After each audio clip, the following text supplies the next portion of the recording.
très rapidement à l'UMOS, qu'est-ce que c'est? C'est une association, pour reprendre ses statuts, qui vise à contribuer à l'élaboration, à la rédaction, à la diffusion du dictionnaire biographique du mouvement social de la période 1940-1968,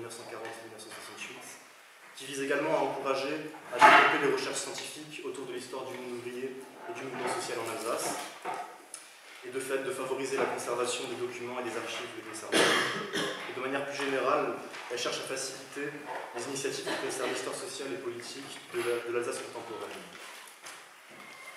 Donc en clair, c'est une association qui est véritablement à même de venir traiter la thématique à laquelle la conférence de ce soir est consacrée. Et c'est donc tout naturellement que l'Union des étudiants communistes de Strasbourg a fait appel à sa présidence. Ça fait aussi écho à une certaine symbolique, parce que je rappelle qu'il y a 3 mois, on a célébré les 70 ans de la libération de Strasbourg. Donc une libération qui s'est faite au terme de combats qui étaient particulièrement âpres et où les résistants communistes ou autres ont joué un certain rôle. Donc il s'agit aussi d'une certaine manière de rendre hommage à nos camarades et à l'ensemble des résistants qui ont parfois payé le prix de leur vie. J'en ai fini pour cette introduction brève et je laisse donc la parole à notre invité et je vous souhaite à tous une très bonne conférence.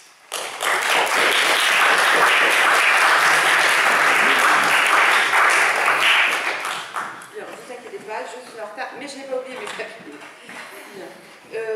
Oui, je vais parler de la résistance ouvrière en Alsace, et seulement en Alsace. Je ne parlerai pas de la Moselle, qu'on associe en général à l'Alsace, parce que c'est un peu différent. Je voudrais dire aussi que la résistance en Alsace et la résistance des Alsaciens, ce sont 2 choses différentes, parce qu'il y a eu une résistance en Alsace, mais il y a eu aussi, après l'évacuation des Alsaciens dans divers départements de la France, une résistance des Alsaciens sur place. Donc c'est quelque chose de très compliqué qui a eu du mal à être perçu et à être compris. Et avec le temps aussi, beaucoup de choses se sont effacées. Les conditions de vie étaient différentes parce que l'Alsace, quand je dis l'Alsace, c'est le Bas-Rhin et le Rhin, à la différence des autres départements français, ont été annexés et surtout ont vécu la guerre pendant 4 ans encore. C'est-à-dire après 40, quand la guerre est finie, pour la France, elle est perdue, mais elle est finie, c'est pas du tout la même chose. En Alsace, ça va continuer, la période de guerre continue jusqu'à la défaite du nazisme. Ce sont donc des réalités quotidiennes qui sont très différentes. Cette persistance de la guerre pendant 4 ans, il ne faut jamais l'oublier, il ne faut pas la perdre de vue. Je parlerai de la sortie de guerre, comment finalement l'histoire de cette résistance a été chaotique ou s'est mal faite. On en parle aujourd'hui plus aisément parce que d'abord le temps a passé, ce ne sont pas les mêmes générations. Moi qui vous parle, je n'ai pas connu cette époque. Et puis surtout, on a eu accès à des documents dont les résistants, dont ceux qui vivaient à cette époque, n'avaient pas connaissance et qui aujourd'hui lèvent bien des ambiguïtés qui ont plané et qui ont terni un peu l'image de la résistance ouvrière en Alsace. Alors, pourquoi la résistance ouvrière ou la résistance communiste, c'est pas la même chose. Mais il y a une originalité, et c'est ça que je vais traiter, c'est que cette résistance-là, elle compte parmi d'autres, il y a d'autres mouvements de résistance en Alsace qui sont parfois des choses bizarres comme les royalistes ou la cagoule, etc. Bon. Mais cette résistance ouvrière, elle se fait sur le lieu de travail. Ça, c'est son originalité. Et donc, ce sont les ouvriers qui sont dans leurs usines ou dans les mines qui vont entreprendre de résister. Ce sont alors, selon la configuration politico-syndicale du département, ça sera plutôt la CGT dans le Haut-Rhin avec l'implantation dans les mines, mais il n'y a pas que la CGT. Hein, au fond du puits, c'est tous les mineurs qui vont être touchés et qui vont participer, sans considération d'appartenance à des partis, mais quand même, l'initiative en revient en général aux syndicalistes de la CGTU, enfin de l'ex-CGTU, c'était la CGT de l'époque, enfin il n'y avait plus de CGT, et au Parti communiste. Ça, c'est une des caractéristiques, je vais y revenir. La deuxième caractéristique, c'est que, ça c'est très différent du reste de la résistance française, c'est une résistance qui est antifasciste d'abord, et pas patriotique. Donc on ne se bat pas pour le drapeau tricolore, on se bat contre le fascisme. Ensuite, je vais y revenir tout de suite. Ensuite, c'est une résistance qui est non armée, donc c'est pas non plus l'image du résistant français. Et puis c'est une résistance qui est très vite complètement décapitée du fait de la présence permanente des nazis dans la société alsacienne et des mesures répressives qui sont très nombreuses. Bien. Alors, je commencerai peut-être par dire que il faut regarder le contexte d'avant la guerre pour comprendre pourquoi justement cette résistance ouvrière communiste a été une résistance antifasciste. Dès 1933, dès l'arrivée d'Hitler au pouvoir et dès les premières vagues de répression qui visent les communistes puis les juifs, Strasbourg est une plaque tournante du Secours Rouge International pour les réfugiés allemands ou les réfugiés d'autres pays qui fuient le nazisme ou les pogroms. Et donc, il y a à Strasbourg toute une organisation assez clandestine, hein, mais enfin qui existe, qui s'occupe d'accueillir ces personnes réfugiées, enfin, qui essayent de trouver refuge, qui essayent de sauver leur peau, et qui sont dispatchés alors, dans des familles d'accueil, et puis après on leur fait passer, on les emmène dans d'autres lieux, il y a des filières, mais ça c'est organisé depuis 1900, en gros depuis l'avènement d'Hitler. Donc il y a une connaissance à Strasbourg de ce qu'est le fascisme, de ce qu'est l'hitlérisme, de la répression qu'il porte, et il y a déjà des actions antifascistes avant la guerre, avant la déclaration de guerre et avant l'annexion de fait. Ça c'est quelque chose d'important. Il y a aussi à Strasbourg par exemple le siège d'un journal édité en Tchécoslovaquie, je crois à Prague, et qui est destiné aux Allemands, mais qui transite par Strasbourg. Il y a plusieurs journaux comme ça, dont le siège clandestin est à Strasbourg. À partir de Strasbourg, c'est là où il y a les locaux de la CGT, la boulevard de la Victoire, c'est là que ça se trouve à cette époque-là. Il y a des journalistes, des militants qui diffusent la presse vers l'Allemagne. Ça ne touche pas les Alsaciens particulièrement, mais c'est à partir de là que c'est fait. Alors, une caractéristique aussi qu'on va retrouver dans l'organisation de la résistance, c'est que beaucoup de ces militants du Secours Rouge International qui s'occupent de l'accueil des réfugiés sont des femmes. Et les femmes, elles n'accèdent pas vraiment aux fonctions politiques à cette époque-là, elles n'ont d'ailleurs pas encore le droit de vote, mais elles ont une activité quand même. Et cette activité, elle est importante parce qu'elle est concrète, elle est efficace et elle est bien organisée. Et il y a beaucoup de femmes qui sont au Secours Rouge International ou à la Ligue des femmes contre le fascisme, etc. Bon. La guerre est déclarée, le Parti communiste est interdit, ça c'est vrai pour tout le monde, mais ce qui est particulier à l'Alsace, c'est l'évacuation. Alors l'évacuation, c'est-à-dire qu'on on évacue la population, toutes les familles entières, dans une bande de 15 km le long de la frontière allemande. Donc tous les villages et toutes les petites villes ou les grandes villes comme Strasbourg qui étaient situées dans cette zone-là sont évacués, alors dans des conditions parfois assez épouvantables, mais sont évacués par train en gros, et sont dirigés vers des départements prévus à l'avance depuis plusieurs années. On se rappelait l'occupation l'annexion de l'Alsace et de la Moselle de 1870 à 1918, et on craignait une nouvelle occupation, et pour protéger les populations, on a décidé de les déplacer. Donc on déplace à Strasbourg, je prends le cas de Strasbourg parce qu'il est emblématique de tout, On déplace toute la population de Strasbourg en 8 jours, enfin c'est très rapide, et Strasbourg va rester une ville vide pendant près d'1 an. Il n'y a plus rien, il y a de l'herbe qui pousse entre les pavés, il n'y a plus des chats et des chiens dans la rue, et les premiers Allemands qui arriveront, ils arriveront en vélo. Strasbourg est complètement vide. Il faut s'imaginer cette ville énorme vidée de ses habitants. Alors, ces évacués, où vont-ils? Donc, ils vont dans des localités prévues de longtemps à l'avance, qui sont en gros dans le sud-ouest, c'est ce qu'il y a le plus loin du front. Hein. Donc la Dordogne,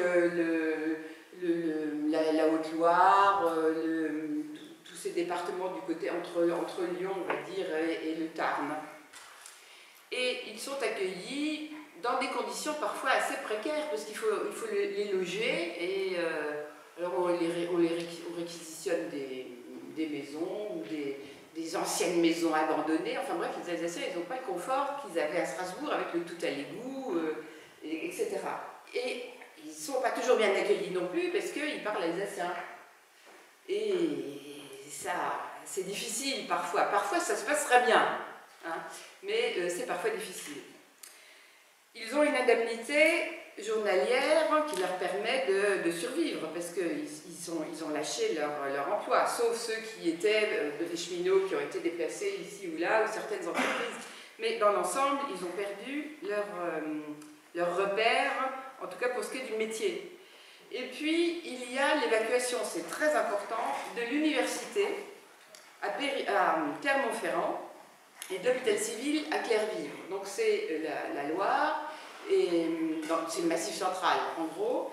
Et cette évacuation de toute l'université et de toute la Bibliothèque nationale qu'on vient d'inaugurer, là, etc., a été entièrement, enfin, pas mal déménagée, hein, et cachée. Et donc l'université déménage, les écoles normales d'instituteurs déménagent aussi.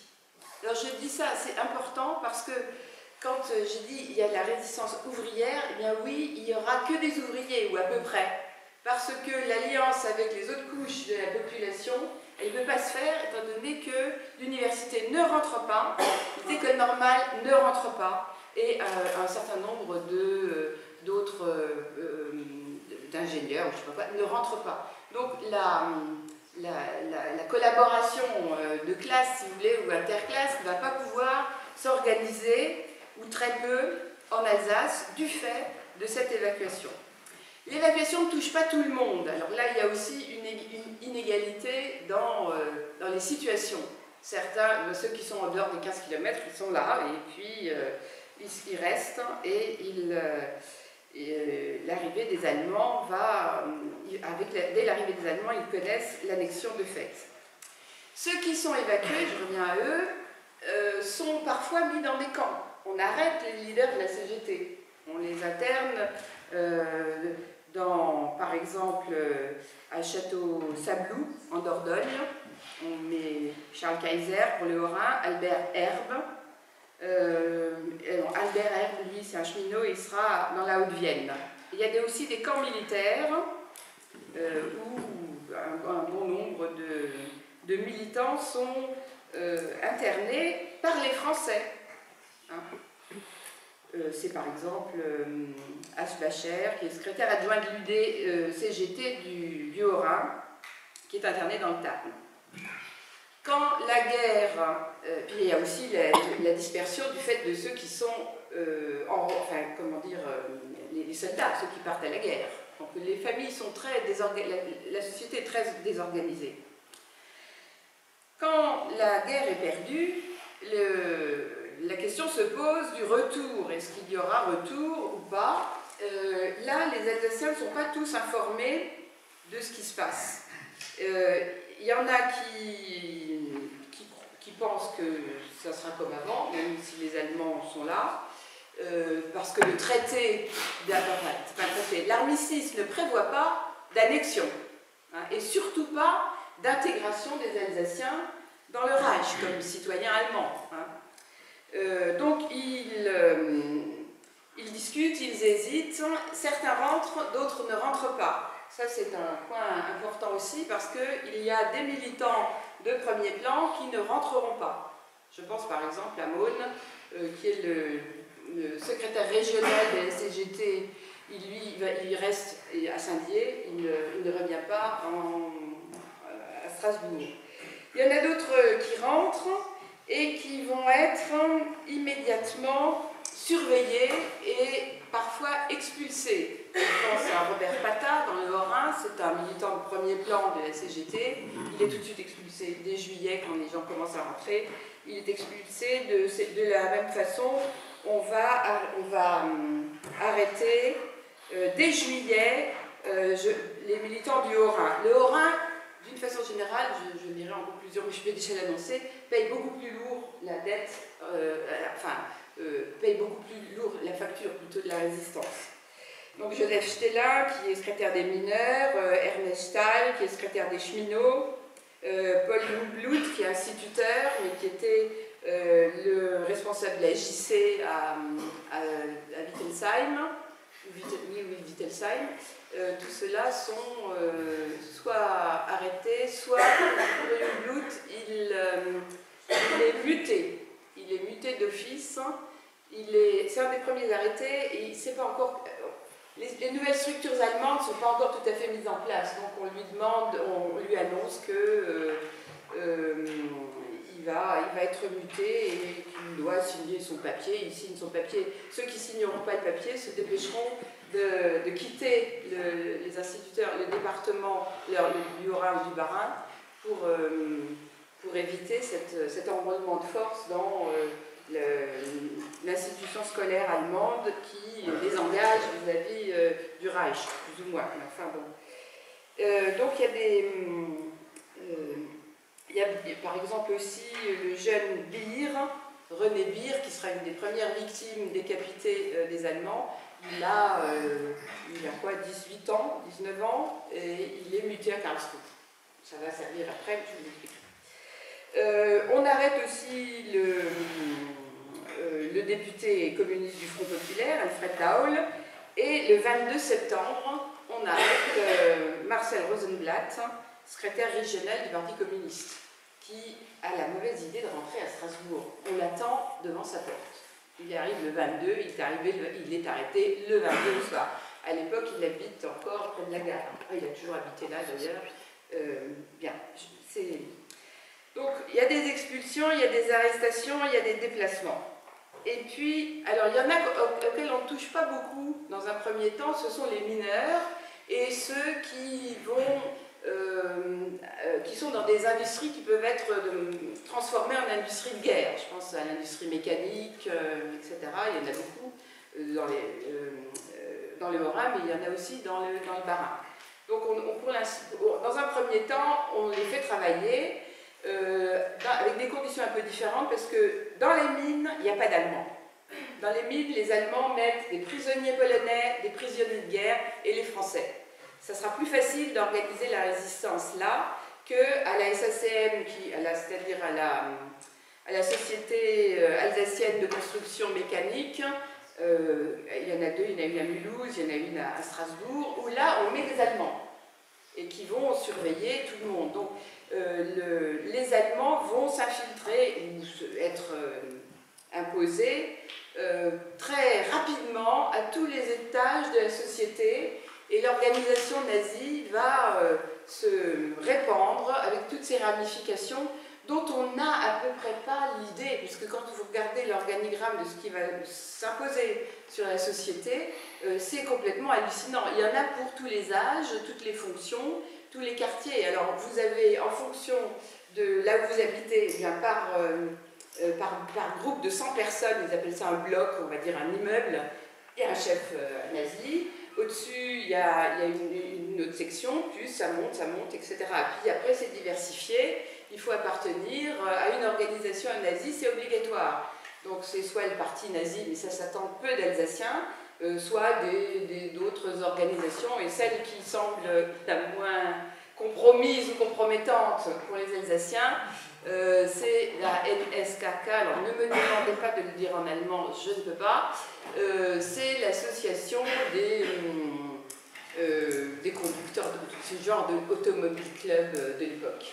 Hein, donc les communistes, quand ils sont vraiment acculés à s'inscrire dans une association nazie, c'est là qu'ils se mettent parce que il ne se passe rien, ça ne les engage à rien, on ne leur demande pas d'action particulière, il n'y a pas de... Bon, voilà. Mais dans les entreprises, c'est pas tout à fait pareil, parce que là, il y a évidemment le syndicat nazi qui est obligatoire, pour lequel il faut payer, et qui organise très régulièrement, dans les ateliers même, des réunions pendant lesquelles il y a des discours, il y a le salut, il y a etc., etc. Il y a un embrigadement de la jeunesse aussi, qu'on imagine assez mal. Il y en a vraiment à tous les âges, on pousse les jeunes où on les contraint à intégrer des structures nazies.